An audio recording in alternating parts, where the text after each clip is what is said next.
គឺជាការប្រកួតរបស់ក្រុមជើងឯកឆ្នាំមុនបាទស្វាយរៀងគឺជប់បច្ចុប្បន្នក្រុមដែលកំពុងនាំមុខគេនៅតែជាក្រុមភ្នំពេញក្រោនជាមួយក្របចំណេញ14ចំណែកណាខប់ឈរលេខ2 19បន្ទុកដូចគ្នាតែក្របចំណេញ12ហើយថ្ងៃនេះជួបម្ដងគឺកីឡាករបាទអាណាជុកវូកីឡាករយូសាកេនិងកីឡាករអូម៉ាកូហ្វេគឺជាខ្សែប្រយុទ្ធត្រជាក់ក៏ត្រជាក់ក្តៅក៏ក្តៅដែរតែតមួយបាទលេខ11ការពារកីឡាកករឹងប៊ុនហៀងអីយ៉ាអូ my god បាទគឺសភាទូងមកជើងឡើងខាងលើវិញហ្សាម៉ាបាតាអូលឿនមែនទែនមិនហើយម្នាក់ឯងតន់មកជើងឆ្វេងពេននេះអត់ល្អសោះតាមតន់អោបាចូលក្នុងឲ្យឡង់ជើងស្ដាំមួយជើងប្រូហ៊ីមជួយសង្គ្រោះបានបាទហ្សាបាតាថែមក៏មិនបានចូលក្នុងល្អណាស់អូហូបាទផុតទាំងអស់អាយ៉ាតែវិញបាទអកសាយបាទមិនយកទេបាទអកសាយបាទកីឡាករហ្សាបាតាឈរនៅតំបន់គ្រោះថ្នាក់ឈរនៅតំបន់អកសាយបាទមកកដាវិញអូបាទលេខបាល់ខ្លីៗល្អមែនតើផ្លៃនេះហ្សាម៉ាបាតាអត់អស់សើទេសុំមួយជើងស្ដាំបាយទៅជាចេញនៅខាងក្រៅទៅវិញបាទសោបាទរកកន្លែងសិតប្រុសបាទព្រមពុតសុធាបាញ់មិញបាទមែនតើ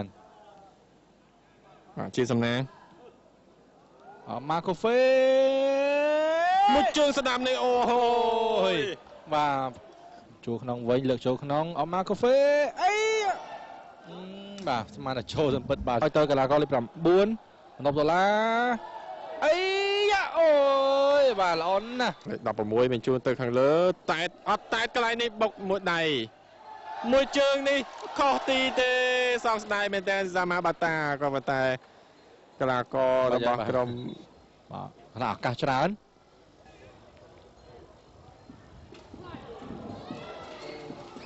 អូយបាទគឺជួយបានដោយអាំ2ដងមកផ្លែតបាទប៉ិនស្រែកមែនបាទកីឡាករហើយអូចូលហើយបញ្ជូនទៅស្លាប់ឆ្វេងលេខ9កីឡាករហេងសុកលីមួយជើងអើយបាទអាយ៉ាធ្លាយរបស់ក្រុមស្វាយទី75ល្អមែនតើស្វាយរៀងលើកចូលល្អណាស់បាទ corner kick គាត់បាញ់មិញអត់ចាប់ចូលបាទកាប់ឲ្យទៅពេជ្រសេនាបញ្ជូនជាបន្តឲ្យចាន់ឆៃអត់ទេមិនមែនចាន់ថាយ៉ាទេជាស្រ័យឲ្យព្រមពុតសិទ្ធិសុទ្ធខ្លួនឯងឬយ៉ាងណាអូយមិនបញ្ជូនបាទអមកយាយទៅណាំឆ្ងាយអូហក់មកជើងនេះ bicycle kick អូល្អមែនតើអញ្ញាកដាផ្លុំកញ្ចែបញ្ចប់ក្នុងការប្រកួតទៅហើយលោកជួវិសាផ្លុំកញ្ចែបញ្ចប់សពគ្រប់វាបរាយ United បានឆ្នាំមុនស្វាយរៀងនិងក្រុមវាបរាយ United